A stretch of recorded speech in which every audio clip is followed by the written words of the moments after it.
You have been marching for a very long time. You do not remember when the campaign began. You only know the rhythm of the boots in the mud, the constant, grinding weight of the breastplate, the blistering wind against the visor. At first, there was glory in the march. You believed in the banner you were carrying. You drew your sword with purpose. You met the enemy with a fire in your chest. But the seasons have changed. The fire in the chest has not simply burned down. It has been consumed.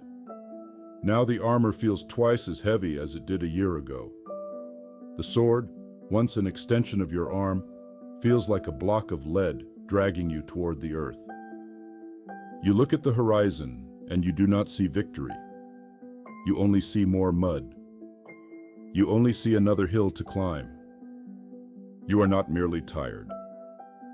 Ordinary fatigue is a physical debt that can be repaid with a single night in a warm bed.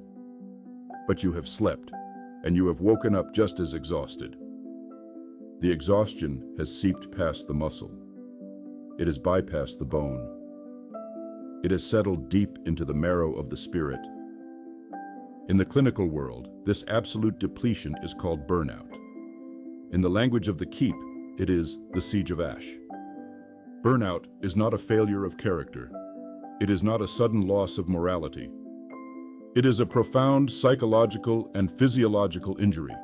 It is the result of keeping the castle under high alert for too many moons. When the keep is under attack, the commanders ring the great iron bells. The guards rush to the walls.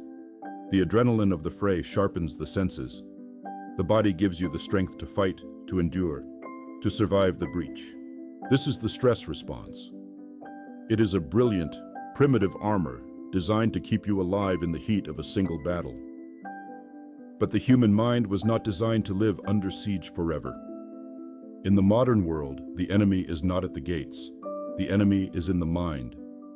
The enemy is the endless demand for productivity, the crushing weight of debt, the impossible expectations of the lords you serve. And so, the bells of the keep never stop ringing.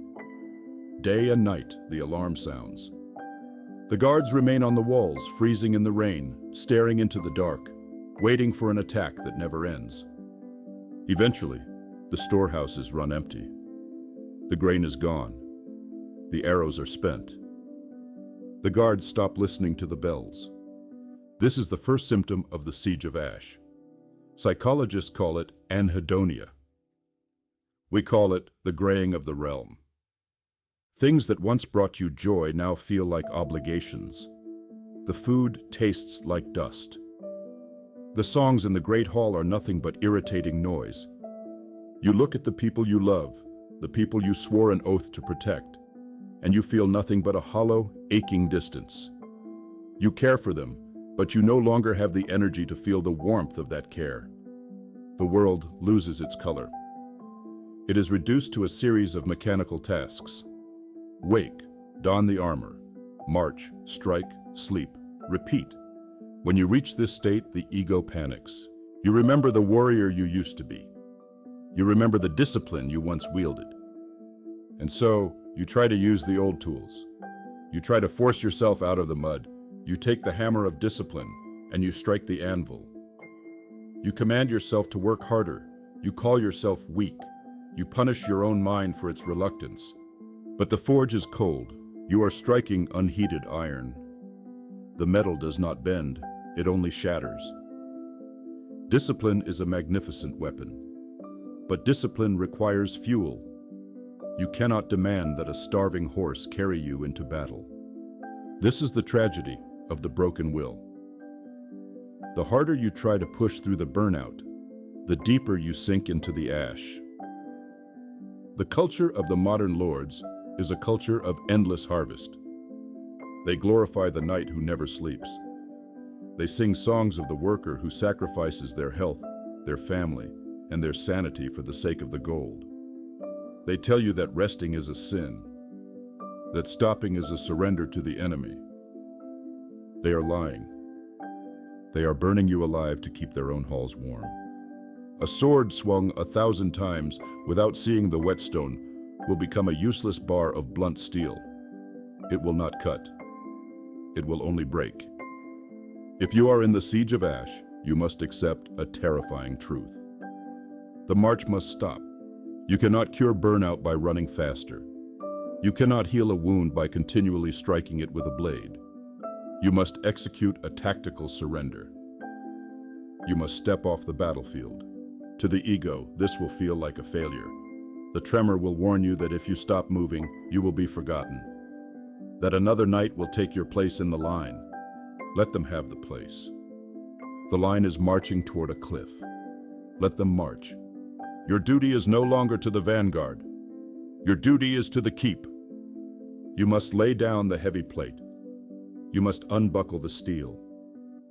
Feel the cold air against the skin. Acknowledge the depth of the ache in your bones. Forgive yourself for the emptiness you feel. The emptiness is not a void, it is a cleared field. Recovery from burnout is not a rapid ascent. It is the slow, painstaking process of gathering kindling in a dark forest. You cannot relight the great forge all at once. If you try, the wind will simply blow out the match. You must start with a single tiny spark. Find one small thing that does not demand anything of you. A moment of absolute silence in the morning. The warmth of the sun on a winter afternoon. The taste of clean water. Protect that spark. Build a small wall around it. Do not let the demands of the world touch it. Slowly, the storehouses will begin to refill. Slowly, the guards will step down from the walls and return to their beds. The ringing of the bells will fade into a quiet memory. The fire will return, but it will be a different fire. It will not be the frantic, consuming blaze of your youth. It will be a controlled, steady heat. A fire tempered by wisdom. A fire that knows when to burn and when to bank its coals for the night.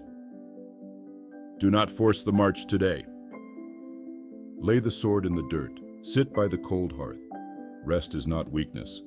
Rest is the sharpening of the blade. Breathe. The march will wait for your return.